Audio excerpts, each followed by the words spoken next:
শুধু একটা নাম না, এটা ছিল একটা স্বপ্ন, একটা ব্যবস্থা, একটা পৃথিবী। 2200 বছর। ভাবুন একবার, 2200 বছর এই পৃথিবীর বুকে একটাই সাম্রাজ্য রাজত্ব করে গেছে। আপনার দাদার দাদার দাদা, তার দাদা, তার দাদার দাদাও জন্মেছিলেন রোমান সাম্রাজ্যের ছায়ায়। তারপর একদিন সব শেষ।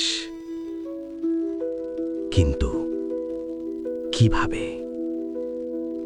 সত্যিই কি শেষ হয়েছিল, নাকি শেষ করা হয়েছিল? স্কুলে পড়েছি রোম ছিল গণতন্ত্রের প্রতিকৃত। সেনেট ছিল, ভোট ছিল, আইন ছিল। সুন্দর গল্প, তাই না? কিন্তু সেই সেনেটে বসতো কারা? জনগণ? না, হাতে গোনা কিছু পরিবার, প্রজন্মের পর প্রজন্ম ধরে। প্যাট্রিশিয়ান, রোমের অভিজাত শ্রেণী। এরা রাজা বানাতো, এরা রাজা ভাঙতো। সম্রাটও এদের বাইরে গেলে টিকতে পারত না। জুলিয়াস সিজার, ইতিহাসের সবচেয়ে প্রতিভাবান সমরনায়ক, সবচেয়ে তীক্ষ্ণ রাজনৈতিক মস্তিষ্ক। তিনি চেয়েছিলেন ক্ষমতাটা একটু অন্য দিকে সরাতে। 23টা ছুরির আঘাত, 23টা। এটা শুধু হত্যা ছিল না, এটা ছিল একটা বার্তা। সিস্টেমের বিরুদ্ধে গেলে কি হয় সেটা সবাইকে দেখিয়ে দেওয়া। এখন আমার মাথায় একটা প্রশ্ন বারবার ঘুরছে। যদি এই অভিজাত শ্রেণী রোম চালাতো, যদি তারাই সব সুবিধা ভোগ করত, তাহলে পতন ঠেকালো না কেন তারা? এটাই সেই প্রশ্ন যেটা ইতিহাসের বই এড়িয়ে যায়। সৈন্যবাহিনী রক্ষা করতে টাকা লাগে, টাকা আসে ট্যাক্স থেকে। কিন্তু যারা সবচেয়ে বেশি ধনী, তারাই ট্যাক্স দিত সবচেয়ে কম। ফলে রাষ্ট্রের কোষাগার শূন্য হতে থাকলো। আর সৈন্য, নিজেদের ছেলেরা যুদ্ধে যাবে এটা আর পছন্দ না। তাই ভাড়া করা হলো গোথদের, ভ্যান্ডেলদের। বাঘকে পুষলে একদিন সে খাঁচা ভাঙবেই। 330 খ্রিস্টাব্দ। সম্রাট কনস্ট্যান্টাইন একটা অদ্ভুত সিদ্ধান্ত নিলেন। রাজধানী সরিয়ে নিলেন পূর্বে, কনস্ট্যান্টিনোপলে। হঠাৎ কেন? সাম্রাজ্যের সোনা গেল সেখানে, বুদ্ধিমান মানুষ গেল সেখানে, সেনাবাহিনীর সেরা অংশ গেল সেখানে।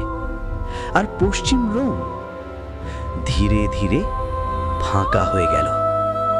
একটা সুন্দর খোল, ভেতরে কিছু নেই।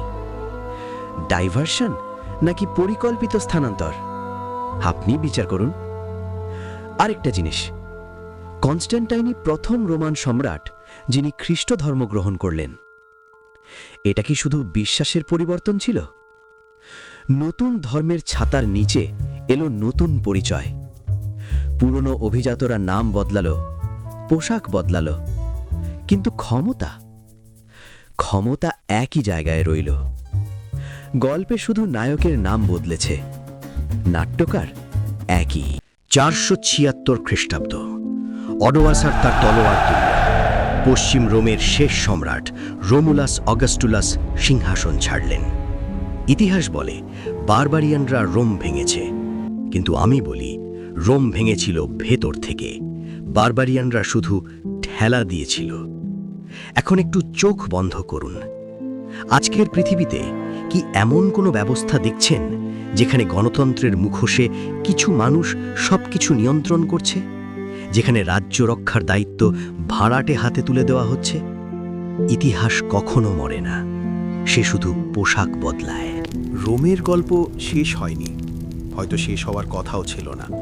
কারণ রোম একটা জায়গার নাম না, রোম একটা সিস্টেমের নাম। আপনি কি ভাবছেন আজকের দুনিয়াও কি এই সিস্টেম চলছে? আয়না শুধু দেখায়, বিচার আপনার। ভিডিওটা ভালো লাগলে সাবস্ক্রাইব